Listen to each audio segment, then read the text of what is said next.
औज़ुबिल्लाहिमिनश्शैतानिर्रजीम बिस्मिल्लाहिर्रहमानिर्रहीम रब्बि शरह ली सदरी व यस्सिर ली अमरी वहलुल उक़्दतम मिन लिसानी यफ़क़हू क़ौली। डियर स्टूडेंट्स, अस्सलामु अलैकुम। मैं हूं आपका फ़िज़िक्स टीचर ज़ियाउल्लाह ख़ान और फ़िज़िक्स की क्लास में आप तमाम लोगों को वेलकम करता हूं और उम्मीद करता हूं कि आप तमाम लोग अपने अपने घरों पे महफूज होंगे और अपनी अपनी स्टडी पे भरपूर फोकस कर रहे होंगे। बेटा, आज हम चैप्टर नंबर 5 जो कि हमने स्टार्ट किया और इससे पहले लेक्चर तक हमने इसके आर्टिकल्स को यानी इसकी थ्योरी को डिस्कस किया और उसके बाद हमने चैप्टर नंबर 5 की एक्सरसाइज के जो शॉर्ट क्वेश्चंस हैं अकॉर्डिंग टू स्मार्ट सिलेबस उसको हमने डिस्कस किया। और आज के लेक्चर में हम फिज़िक्स में चैप्टर नंबर 5 के न्यूमेरिकल्स को डिस्कस करने जा रहे हैं और पहले न्यूमेरिकल से स्टार्ट लेंगे। और क्योंकि हमारा सारा syllabus according to smart syllabus है, हम पढ़ भी स्मार्ट सिलेबस के थ्रू रहे हैं, तो हम न्यूमेरिकल्स को भी अकॉर्डिंग टू स्मार्ट सिलेबस जो है वो सॉल्व करेंगे। तो अकॉर्डिंग टू स्मार्ट सिलेबस जो हमने न्यूमेरिकल करना है जी वो है 5.1, यानी पहला न्यूमेरिकल हमारे पास जो है वो हमने सॉल्व करना है चैप्टर नंबर 5 का न्यूमेरिकल नंबर 1। स्टेटमेंट सुन लें जी, इसकी गौर से सुनिएगा। वो कहता है कि a tiny laser beam is directed from the earth to the moon, कि एक अर्थ से लेजर बीम है और वो जा रही है जी मून की तरफ।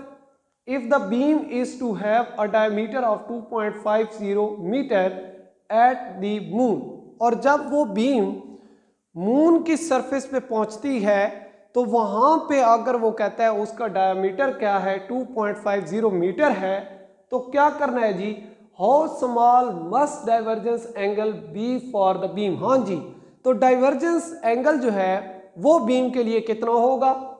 The distance of moon from the earth is 3.8 cross 10⁸ metre जी, ये भी हमें गिवन है। तो स्टार्ट करते हैं जी गिवन डाटा से, और हमें जो इस न्यूमेरिकल के अंदर चीज़ें दी गई हैं वो हम पहले लिख लेते हैं गिवन डाटा में। तो फर्स्ट ऑफ ऑल हमें डिस्टेंस यानी डायमीटर ऑफ द बीम वो गिवन है। अगर हम उसको एस से शो करें तो वो है जी 2.50 और मीटर में बात है। उसके बाद हमें रेडियस अगर हम कह दें मून से अर्थ या अर्थ से मून तक के फासले को हम रेडियस बोल रहे हैं, और जो बीम का डायमीटर है उसको हम कैपिटल एस यानी डिस्टेंस से शो कर रहे हैं। रेडियस हम जो है स्मॉल आर से रिप्रेजेंट कर रहे हैं मून और अर्थ के दरमियान जो डिस्टेंस है, यानी मून कितने फासले पर है अर्थ से 3.8 क्रॉस 10⁸ मीटर। और इस तरह से हमने जो फाइंड आउट करना है वो डाइवर्जेंस एंगल यानी थीटा हमने फाइंड आउट करना है। ये हमारे पास जो है दिया गया मटेरियल है, यानी ये हमें नॉन चीज़ें हैं और हम अननोन चीज़ की तरफ बढ़ेंगे। तो फार्मूला है जी हमारे पास सॉल्यूशन में,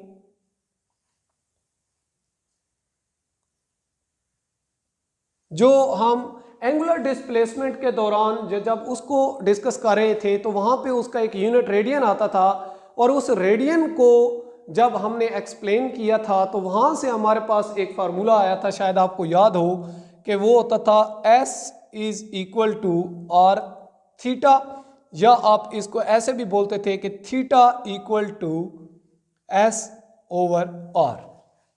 ठीक है जी। अब ये आपके पास फार्मूला है, सिंपल आपने क्या करना है, दी गई वैल्यूज आपने इस फार्मूले के अंदर जो है वो पुट कर देनी है, तो आप सॉल्यूशन तक पहुंच जाएंगे। अब थीटा इक्वल टू आ जाएगा हमारे पास, एस है जी 2.50 डिवाइडेड बाय आर की जो वैल्यू है हमारे पास 3.8 क्रॉस 10⁸। बेटा, जब भी हम फिजिक्स में न्यूमेरिकल को सॉल्व करते हैं तो आपने एक बात याद रखनी है कि फार्मूले के अंदर वैल्यूज़ को पुट किया जाता है, उसके यूनिट्स को पुट नहीं किया जाता, क्योंकि इससे एक तो मिस्टेक्स के चांसेस बढ़ जाते हैं, बच्चे कंफ्यूज हो जाते हैं, और दूसरा सबसे बड़ा प्रॉब्लम बनता है टाइम मैनेज करने का, कि आप यूनिट्स को ही कैंसल आउट करते रहते हैं, सॉल्व करते रहते हैं और आपका टाइम हाथ से निकल जाता है। तो एक 2 या 3 मिनट का न्यूमेरिकल आप 10-15 मिनट तक भी लेके जा सकते हैं, या 5-7 मिनट तक चला जाता है। तो इसमें सबसे फैक्टर बड़ा जो आता है वो टाइम का आता है। तो इस वजह से जो हमें भी बताया जाता है न्यूमेरिकल सॉल्व करने के लिए, जो हमारी ट्रेनिंग्स वगैरह होती हैं, तो उनमें हमें बताया जाता है कि जब फिजिक्स में आपने किसी भी न्यूमेरिकल प्रॉब्लम को सॉल्व करना है तो फार्मूले के अंदर जस्ट वैल्यूज को पुट किया जाता है, उनके यूनिट्स को पुट नहीं करना। उसके बाद आपने क्या करना होता है, वैल्यूज को आपने सिंप्लीफाई करना होता है, और एट द एंड जो रिजल्टेंट चीज का आंसर आपने निकालना होता है, एट द एंड आप उसका यूनिट पुट कर दें तो आपके कोई भी मार्क्स नहीं काटता, यानी आपके नंबर कम नहीं आएंगे। तो इस वजह से आप क्या करते हैं, फाइनल जो रिजल्ट आता है उसके साथ आप यूनिट लिखा करते हैं। फार्मूले के अंदर तमाम यूनिट्स को लिखना ज़रूरी नहीं है, अगर कोई लिखता है तो ये भी गलत नहीं है, लेकिन बता चुका हूं कि इसका क्या क्या साइड इफेक्ट्स हो सकते हैं। उसके बाद बेटे जब आप इसको सिंप्लीफाई करेंगे, सिंपल आपके पास कैलकुलेटर होगा, कैलकुलेटर पे जब आप इसको डिवाइड करेंगे और सिंप्लीफाई करेंगे तो आपके पास जो थीटा की वैल्यू आएगी वो आ जाएगी 6.6 क्रॉस 10 रेज टू पावर -9, और थीटा लाजिम बात है हमने रेडियन वाला फार्मूला लिया है तो रेडियन में आएगा। ठीक है जी, तो ये बेटा आपका पहला न्यूमेरिकल है, सिंपल न्यूमेरिकल था, एक छोटा सा फार्मूला आपने यूज करना था और आपके पास जो है वो सॉल्यूशन तक आपने पहुंच जाना था। ठीक है जी, उसके बाद ये हमारा पहला न्यूमेरिकल हो गया जी, और उसके बाद हमने जो न्यूमेरिकल सॉल्व करना है वो है जी according to smart syllabus numerical 5.2। ठीक है जी, यानी चैप्टर नंबर 5 का न्यूमेरिकल नंबर 2 भी अकॉर्डिंग टू स्मार्ट सिलेबस हमने सॉल्व करना है। तो इसकी स्टेटमेंट को देख लेते हैं जी। कहा जा रहा है कि a gramophone record turntable accelerates from rest to an angular velocity of 45.0 revolution per minute। हाँ जी, एक ग्रामोफोन है और वो टर्न टेबल्स को क्या करता है, रिकॉर्ड करता है, लेकिन इनिशियल पोजीशन जो उसकी है वो रेस्ट है, और उसके बाद रेस्ट पोजीशन के बाद जब वो एक्सेलरेट करता है यानी टर्न टेबल काउंट करने के लिए, तो उसकी एंगुलर वेलोसिटी बताई गई है जी, वो है 45.0 रेवोल्यूशन पर मिनट, और टाइम भी बता दिया गया है कि जो उसका टाइम है इतनी वेलोसिटी का वो है 1.60 सेकेंड। आपने क्या करना है, what is it's average angular acceleration, तो आपने इस न्यूमेरिकल के अंदर एंगुलर एक्सेलरेशन को फाइंड आउट करना है जी। तो यहां पे गिवन डाटा को देख लेते हैं, चीजें इसमें भी कुछ दी गई हैं हमें, तो उनको देखते हैं जी। फर्स्ट ऑफ ऑल, क्योंकि हमारा ग्रामोफोन इनिशियली उसकी जो पोजीशन है वो रेस्ट पोजीशन है, तो हम कह सकते हैं कि उसकी जो इनिशियली एंगुलर वेलोसिटी है वो 0 है। उसके बाद जो उसकी फाइनल एंगुलर वेलोसिटी है वो है जी 45.0 रेवोल्यूशन पर मिनट, यानी कि 1 मिनट में 45 टाइम वो क्या करता है, रेवोल्यूट करता है, रेवोल्यूशन कंप्लीट करता है। टाइम पीरियड भी गिवन। अच्छा जी, इसको क्योंकि देखें हमारे पास एंगुलर वेलोसिटी का जो सिस्टम इंटरनेशनल यूनिट है वो हमारे पास होता है क्या जी, वो होता है रेडियन पर सेकेंड। तो अगर हम इनिशियली इसको भी क्या करें, एंगुलर वेलोसिटी के सिस्टम इंटरनेशनल यूनिट में कन्वर्ट कर दें, यानी रेवोल्यूशन पर मिनट से हम किस में चले जाएं, रेडियन पर सेकंड में, तो फिर यहां से हमें इस बात का अंदाजा होना चाहिए कि जो हमारे पास 1 रेवोल्यूशन होती है वो किसके बराबर होती है, 2 पाई के, 2 पाई रेडियन के। ठीक है जी, 2 पाई रेडियन। ये भी आपको जब हमने एंगुलर डिस्प्लेसमेंट का आर्टिकल डिस्कस किया था और उसके 3 यूनिट डिग्री, रेवोल्यूशन और रेडियन को डिस्कस किया था, तो रेडियन को हमने तफसील से डिस्कस किया था। तो जब आप रेडियन वाले पार्ट में जाएंगी तो वहां पे आपको इस तरह की चीज जो है वो नजर आएगी। और इसी तरह से जो 1 मिनट होता है उसमें 60 सेकंड होते हैं। इन चीजों को फाइनल एंगुलर वेलोसिटी के अंदर पुट करके देखते हैं तो हमारे पास जो फाइनल एंगुलर वेलोसिटी का रिजल्ट आता है वो आता है 45.0। रेवोल्यूशन की जगह पे आप 2 पाई रेडियन और मिनट की जगह पे आप लिखेंगे 60 सेकंड। तो इन चीजों को बेटा आपने कैलकुलेटर की मदद से, इस पाई को अभी पाई ही रहने दें या वैल्यू पुट कर दें तो भी ठीक है, लेकिन हम अभी तक इसको रहने देते हैं ताकि हमारी जो कैलकुलेशंस हैं थोड़ी सी सिंपल रहें। तो आप इसको क्या करेंगे, जब 45.0 मल्टीप्लाई बाय 2 और डिवाइडेड बाय 60 करेंगे तो आपके पास जो फाइनल एंगुलर वेलोसिटी निकलेगी वो आ जाएगी 1.5 और ये पाई सेम रहा और 1.5 पाई रेडियन पर सेकेंड। तो ये आपके पास एंगुलर वेलोसिटी का सिस्टम इंटरनेशनल यूनिट जो है रेडियन पर सेकेंड, उसके अंदर आपकी वेलोसिटी कन्वर्ट हमने कर दी एंगुलर वेलोसिटी। उसके बाद जो गिवन चीज थी वो टाइम भी गिवन था, ठीक है, तो हम टाइम भी गिवन में लिखते हैं। तो टाइम है हमारे पास 1.60 सेकेंड। और हमने क्या करना है, हमने जो फाइंड आउट करनी है चीज वो है जी आपका एंगुलर एक्सेलरेशन। अच्छा, एंगुलर एक्सेलरेशन का साइन आपको बताया था कि आप इसको ऐसे भी लिख सकते हैं, अल्फा जिस तरह लिखते हैं, और ऐसे भी लिख सकते हैं, ठीक है। तो एंगुलर एक्सेलरेशन जो है वो आपने फाइंड आउट करना है जी, ठीक है। इसको एवरेज एंगुलर एक्सेलरेशन भी कहते हैं, यानी अगर मैं इसको एक्सेलरेशन यानी एंगुलर एक्सेलरेशन कौन सा, एवरेज, वो फार्मूला भी सेम होता है तो हम कह सकते हैं जी। आई होप आपको ये नजर आ रहा होगा, ठीक है। मैं थोड़ा सा इसको मजीद ऊपर लिख देता हूं, शायद किसी को नजर ना आ रहा हो। तो हमने फाइंड आउट करना है जी एवरेज एंगुलर एक्सेलरेशन, ठीक है जी।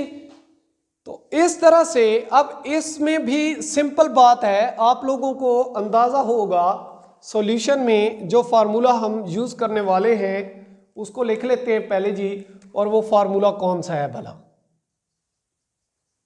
अच्छा, फार्मूला जी हमारे पास होता है एवरेज एंगुलर एक्सेलरेशन का कि आपकी final angular velocity minus initial angular velocity divided by time. ये सिंपल फार्मूला जो आप लीनियर एक्सेलरेशन का भी पढ़ आए हैं उसी तर्ज का ये फार्मूला है। तो इसको आपने क्या करना है, इसके अंदर वैल्यूज पुट करनी है। आपके पास फाइनल वेलोसिटी एंगुलर वेलोसिटी का जो रिजल्टेंट आया था वो 1.5 पाई, और इनिशियल तो आपकी है 0 और डिवाइडेड बाय क्या है जी, टाइम आपका है 1.60, तो उसकी वैल्यू पुट कर दी। तो यहां से आपके पास जो एवरेज एंगुलर एक्सेलरेशन की वैल्यू आती है 1.5 डिवाइडेड बाय 1.60 और साथ पाई भी आ जाएगा। अब इस पाई की वैल्यू आपको 3.14 आपको पता होगा, वो वैल्यू पुट करके आप जब इसको कैलकुलेटर पे डिवाइड करेंगे तो इसका जो आंसर आता है एंगुलर एक्सेलरेशन का, वो रिजल्टेंट आपको आंसर बता रहा हूं जी, और वो आता है 2.95 रेडियन पर सेकंड स्क्वायर, क्योंकि एंगुलर एक्सेलरेशन है। एंगुलर वेलोसिटी का यूनिट होता है रेडियन पर सेकंड और एंगुलर एक्सेलरेशन का यूनिट होता है रेडियन पर सेकंड स्क्वायर। तो मैंने एट द एंड एक्सेलरेशन, क्योंकि एंगुलर एक्सेलरेशन का जो यूनिट है वो मुझे पता था और मैंने ये एट द एंड इसके साथ लिख दिया। तो ये बेटा आपका दूसरा न्यूमेरिकल और उसका सॉल्यूशन है। तो आपने इस न्यूमेरिकल के अंदर एंगुलर एक्सेलरेशन की वैल्यू फाइंड आउट करनी थी और आपने कर ली। तो ये हमारे दो न्यूमेरिकल हो गए जी। उसके बाद जो न्यूमेरिकल हमने करना है अकॉर्डिंग टू हाँ जी 5.3 न्यूमेरिकल भी हमने करना है।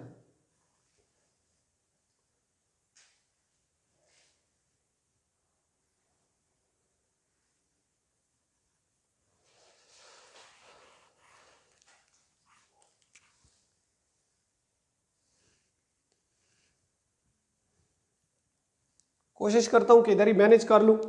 5.3 यानी चैप्टर नंबर 5 का न्यूमेरिकल नंबर 3 हम करने जा रहे हैं। और इसकी स्टेटमेंट जरा देखें जी, गौर से सुनिएगा। वो कहता है कि a body of moment of inertia I is equal to 0.80 kilogram मुरब्बा metre about a fixed axis. हाँ जी, एक बॉडी है और उस बॉडी का मोमेंट ऑफ इनर्शिया दिया गया है जब उसका एक्सिस जो होता है वो फिक्स्ड होता है।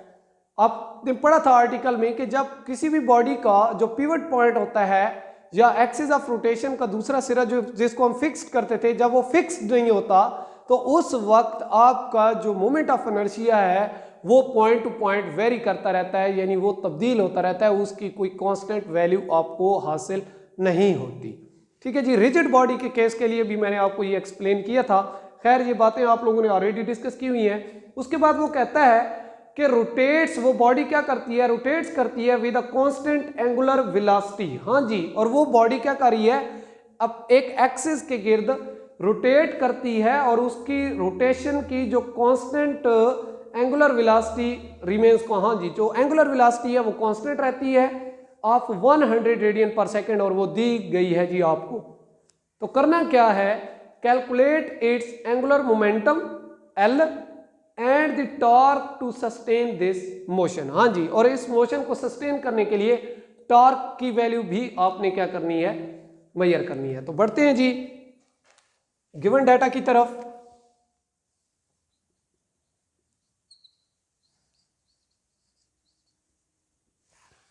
इसमें जो गिवन डाटा है हमारे पास, first of all moment of inertia की वैल्यू आपको गिवन है जी, और वो है 0.80 किलोग्राम मुरब्बा मीटर।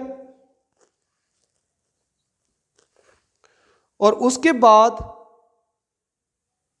आपको एंगुलर वेलोसिटी की वैल्यू भी गिवन है, और वो है जी 100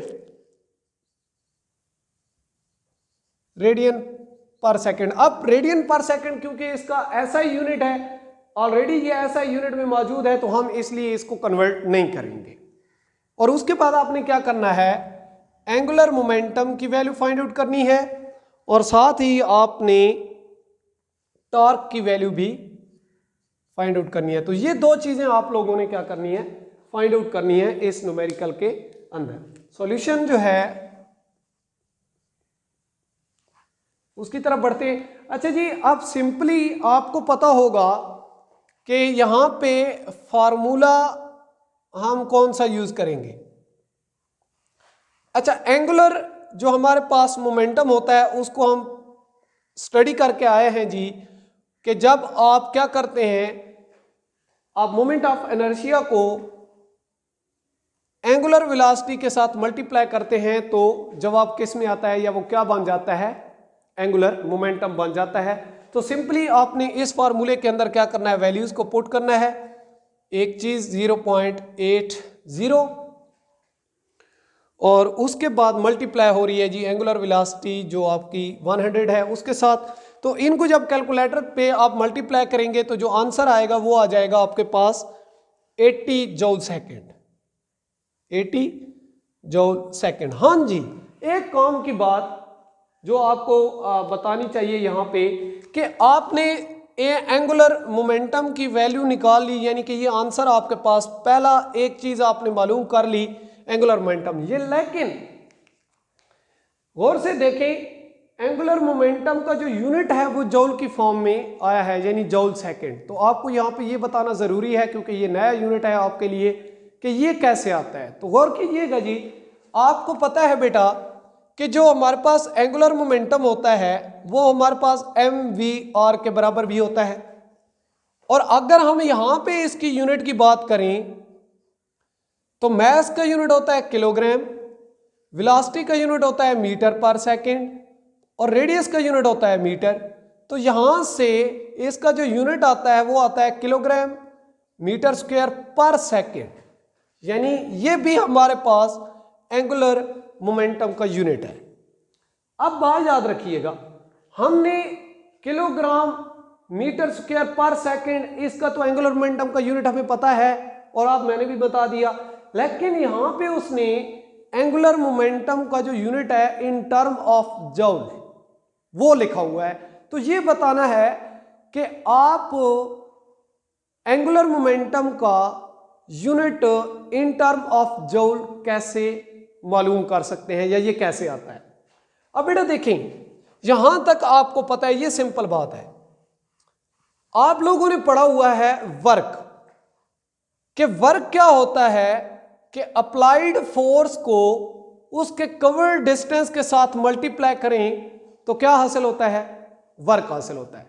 यानी जब किसी ऑब्जेक्ट पे कोई फोर्स अप्लाई होती है और वो ऑब्जेक्ट उस फोर्स के अंडर कुछ डिस्टेंस कवर करे, तो अगर आप वर्क मालूम करना चाहते हैं तो उस डिस्टेंस जो कवर किया है वो और अप्लाइड फोर्स, इनको दोनों को मल्टीप्लाई करें तो आपके पास क्या आ जाता है, वर्क आ जाता है। अच्छा, इसके यूनिट की बात करें, अगर इसके यूनिट की बात करें तो फोर्स का यूनिट न्यूटन होता है और डिस्टेंस का यूनिट मीटर होता है, यानी वर्क का यूनिट न्यूटन मीटर भी होता है।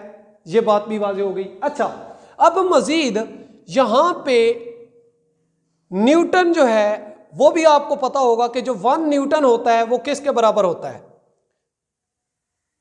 किलोग्राम मीटर पर सेकंड स्क्वायर। न्यूटन आपको शायद ये जब आप क्या पढ़ते हैं, न्यूटन सेकंड लॉ पढ़ते हैं कि F is equal to ma, तो फोर्स का यूनिट क्या हो गया, न्यूटन, और मैस का किलोग्राम और एक्सेलरेशन का मीटर पर सेकंड स्क्वायर, यानी किलोग्राम मीटर पर सेकंड स्क्वायर 1 न्यूटन के बराबर होता है। ये वैल्यू आप यहां से लेके आते हो, अंदाजा हो गया होगा आपको। अब इसी चीज को आप क्या करते हैं, न्यूटन की जगह पे पुट करते हैं, यानी कि ये जो वर्क का यूनिट न्यूटन मीटर आया है, आप इसके अंदर क्या करते हैं, इसको पुट करते हैं न्यूटन की वैल्यू को। तो देखते हैं जी, तो वर्क का यूनिट हमारे पास क्या आ जाता है, न्यूटन की जगह पे आ गया किलोग्राम मीटर पर सेकंड स्क्वायर और साथ एक मीटर और भी है, यानी ये आ गया हमारे पास किलोग्राम मीटर स्क्वायर पर सेकंड स्क्वायर। ये यूनिट भी हमारे पास किसका आता है, वर्क का आता है। ठीक है जी। अब एक और यूनिट भी आपको पता होगा वर्क का, कि वर्क का यूनिट जूल भी होता है। ठीक है, अब यानी ये सारा ये जो यूनिट आया आपके सामने, ये किसका यूनिट है, वर्क का है, और वर्क का यूनिट जूल भी होता है। तो इसका मतलब क्या हुआ, इसका मतलब हुआ कि ये 1 जूल की कीमत है किलोग्राम मीटर स्क्वायर पर सेकंड स्क्वायर। ये 1 जूल बराबर आ गया किलोग्राम मीटर स्क्वायर पर सेकंड स्क्वायर के। ठीक है, अब आपने क्या करना है, in term of angular momentum इसको निकालना है। तो आप क्या करेंगे, आप कुछ भी नया नहीं करेंगे, आप इसी यूनिट को जो आपने 1 जूल इक्वल टू आ गया, वर्क का यूनिट जूल भी होता है और ये भी होता है, तो दोनों को बराबर होना चाहिए। तो ये किलोग्राम मीटर स्क्वायर पर सेकंड स्क्वायर, ये यूनिट आपने दोनों तरफ पे क्या करना है, सेकंड को मल्टीप्लाई कर देना है। क्या करना है जी, सेकंड को मल्टीप्लाई करना है। जब आप दोनों तरफ सेकंड को मल्टीप्लाई करेंगे तो ये बन जाएगा जूल सेकंड, और यहां पे बन जाएगा किलोग्राम मीटर स्क्वायर पर सेकंड। ठीक है जी। अब आपको नजर आ रहा होगा बेटा कि किलोग्राम मीटर स्क्वायर पर सेकंड किसका यूनिट है, एंगुलर मोमेंटम का, और ये किसके बराबर आ रहा है, जूल सेकंड के। तो यानी हम ये भी कह सकते हैं कि हमारे पास एंगुलर मोमेंटम का यूनिट किलोग्राम मीटर स्क्वायर पर सेकंड भी है और ये जूल सेकंड के भी बराबर होता है।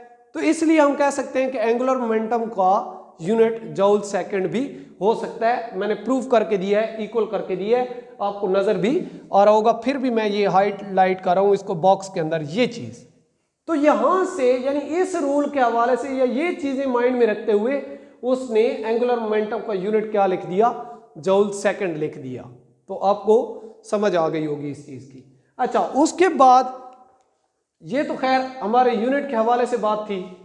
ठीक है, नेक्स्ट जो पार्ट है हमारे न्यूमेरिकल का, यानी दूसरा पार्ट जिसमें हमने उस न्यूमेरिकल का क्या करना है,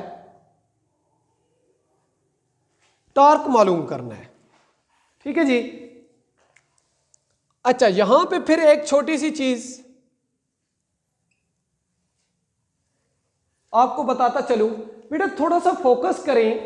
हमारी जो न्यूमेरिकल की स्टेटमेंट है उसमें बताया गया है कि बॉडी क्या कर रही है, कांस्टेंट एंगुलर वेलोसिटी के साथ रोटेट कर रही है। अच्छा, हमें पता है कि जब कोई भी बॉडी कांस्टेंट एंगुलर वेलोसिटी के साथ रोटेट करती है तो उसके अंदर एक्सेलरेशन यानी एंगुलर एक्सेलरेशन की वैल्यू वहां पे 0 होती है।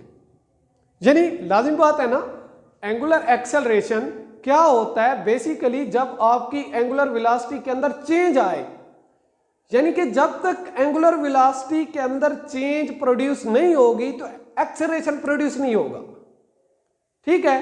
और इधर ही से जब एक्सेलरेशन प्रोड्यूस नहीं होगा तो लाजिम बात है वहां पे टॉर्क की वैल्यू 0 होगी। कैसे जी, आपको बताता हूं कि बेटा याद रखिए, हमें पता है कि जो टॉर्क होता है,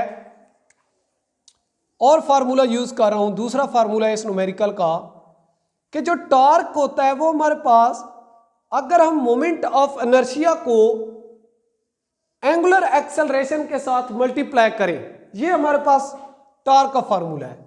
अब यहां पे आपको नजर आ रहा होगा कि एंगुलर एक्सेलरेशन अगर वहां पे होगा यानी इसकी वैल्यू होगी तो टॉर्क प्रोड्यूस होगा, अगर इसकी वैल्यू 0 है तो टॉर्क भी क्या होगा, 0 होगा। और यहां पे उसने स्टेटमेंट के अंदर लिखा है जी, अगर आपको नजर आ रहा है कि क्या कर रहा है, बॉडी जो है रोटेट्स करती है with a constant angular velocity. जब बॉडी कांस्टेंट एंगुलर वेलोसिटी के साथ रोटेट करेगी तो वहां पे एक्सेलरेशन की वैल्यू क्या होगी, 0 होगी, यानी वहां पे एंगुलर एक्सेलरेशन जो होगा वो 0 होगा। जब एंगुलर एक्सेलरेशन 0 होगा तो आपके लिए टॉर्क की वैल्यू क्या होगी, 0 होगी। तो आप कह सकते हैं कि because body is rotating with constant angular velocity so there is no value of angular acceleration, यानी कि value of angular acceleration is 0, so therefore our torque will be 0। Okay बेटा, तो ये था आज न्यूमेरिकल के हवाले से। आई होप कि आपको समझ आई होगी। इंशाल्लाह कोशिश की कि मैक्सिमम वर्क करें। तो नेक्स्ट वीडियो में जो हमारे अकॉर्डिंग टू स्मार्ट सिलेबस बाकी न्यूमेरिकल बचते हैं, कोशिश करेंगे कि उनको कंप्लीट करें। तब तक इजाज़त दीजिए। अल्लाह निगहबान, अल्लाह हाफिज़।